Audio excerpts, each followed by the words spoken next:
جناب director father Balaswamy CM adviser صاحب and principal Hari Nath Reddy صاحب، کمشنر شامل صاحب، آنے والی مہمان MLA سچترا ابھی تک آئی نہیں ہے، تمام لوگوں کو اپنی طرف سے آداب اور سلام پیش کرتا ہوں۔ ہمارا یہ ملک ہندوستان بہت خوبصورت ملک ہے۔ اس کی خوبصورتی پہاڑوں، ندی نالوں اور ہندوستان کی آب و ہوا سے تو ہے ہی، لیکن ہندوستان کی سب سے بہترین خوبصورتی یہ ہے کہ یہاں ایک ایسا باغیچہ ہے، ایک ایسا پارک ہے جہاں قسم قسم کے پھول کھلتے ہیں۔ کسی پھول کو آپ مسلمان کہتے ہیں، کسی پھول کو آپ ہندو کہتے ہیں، کسی پھول کو کرسچن، کسی کو سکھ کہتے ہیں، اور اس ہندوستان کے پارک میں کھلنے والے ہندو، مسلم، سکھ، عیسائی جیسے پھول ایک ساتھ مل کر مہکتے ہیں اور خوشبو دیتے ہیں، اور ہم لوگ اس خوشبودار پارک میں محبت کا گیت گاتے ہیں، نفرت کو مٹاتے ہیں اور محبت کا گیت، محبت کا گانا ہم سب گاتے ہیں۔ آج یہاں پر ہم سب جمع ہوئے، یہ ایک محبت کی پرتیک ہے کہ رمضان کا مہینہ ہم سب جانتے ہیں مسلمانوں کے لیے خاص مہینہ ہے۔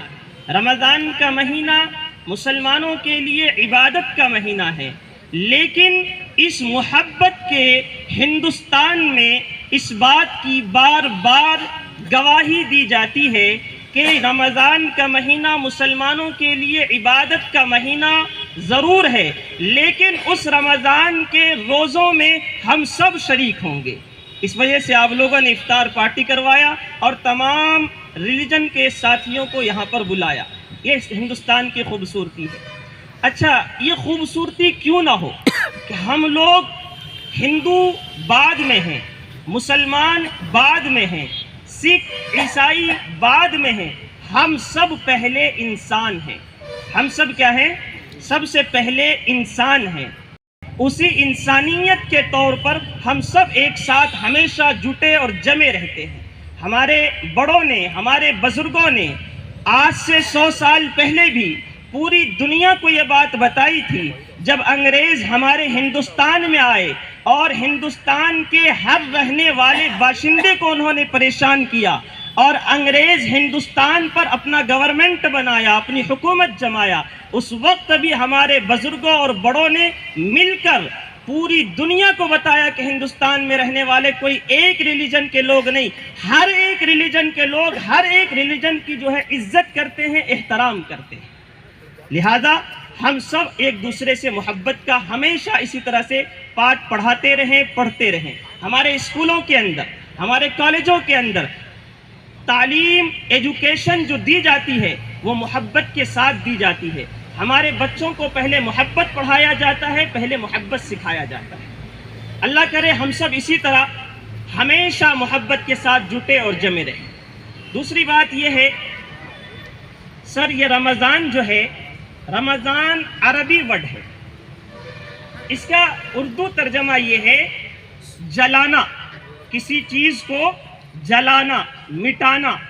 لہذا رمضان میں جو روزہ فرض کیا گیا ہے وہ صرف مسلمانوں پر فرض نہیں کیا گیا۔ قرآن پاک کے دوسرا سورہ، سورہ بقرہ کے اندر آیت نمبر 184 185 میں اللہ فرماتے ہیں، اے مومن لوگو، تم پر روزہ فرض کیا گیا ہے، اور ایسا نہیں ہے کہ صرف تم ہی پر روزہ فرض کیا گیا ہے، بلکہ تم سے پہلے جتنے قوم، جتنے مذہب آئے ہیں سب پر روزہ فرض کیا گیا ہے۔ اللہ روزہ کیوں فرض کیا، روزہ کیوں ضروری قرار دیا؟ اس لیے کہ روزہ سے تقوی آتا ہے۔ اللہ فرماتے ہیں لعلکم تتقون، تم روزہ رکھو، صبح سے لے کر شام تک کھانے سے، پینے سے اور تمام بری باتوں سے رک جاؤ، بچ جاؤ، اس لیے کہ روزہ تقوی لاتا ہے۔ تقوی کا ایک چھوٹا سا ڈیفینیشن میں کر دیتا ہوں۔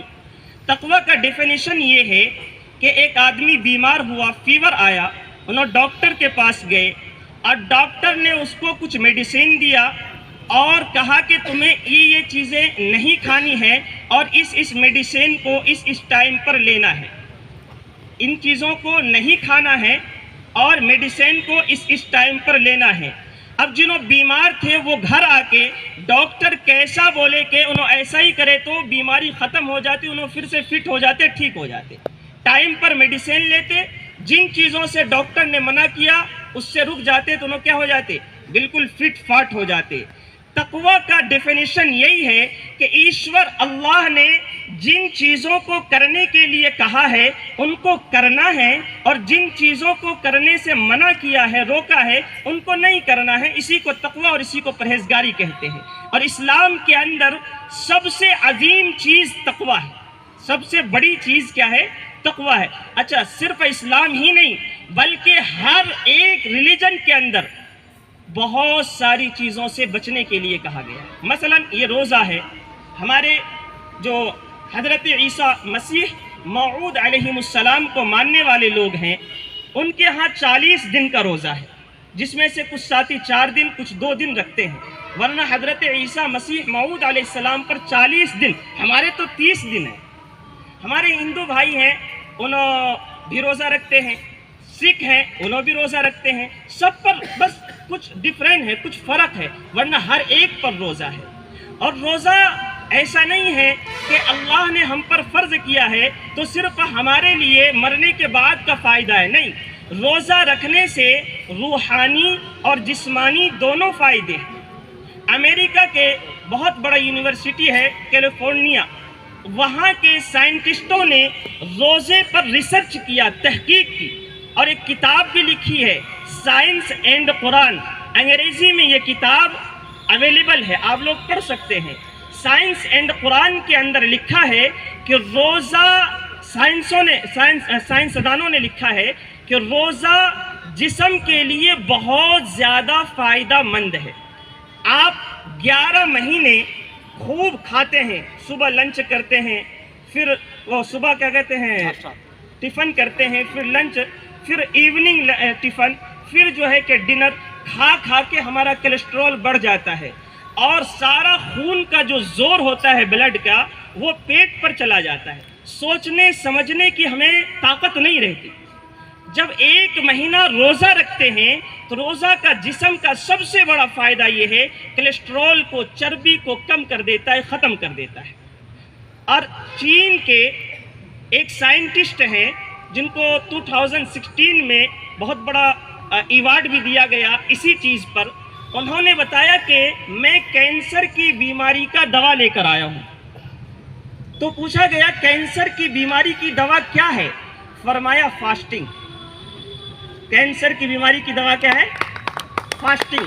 پوچھا فاسٹنگ کینسر کی بیماری کی دوا کیسے ہو سکتی ہے؟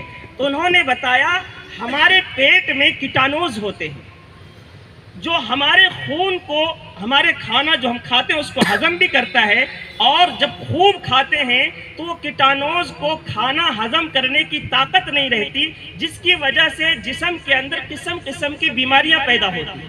ہم 1 مہینہ جب روزہ رکھتے ہیں، صبح سے شام تک پیٹ خالی رکھتے ہیں، تو ہمارے وہ جو کمزور کیٹانو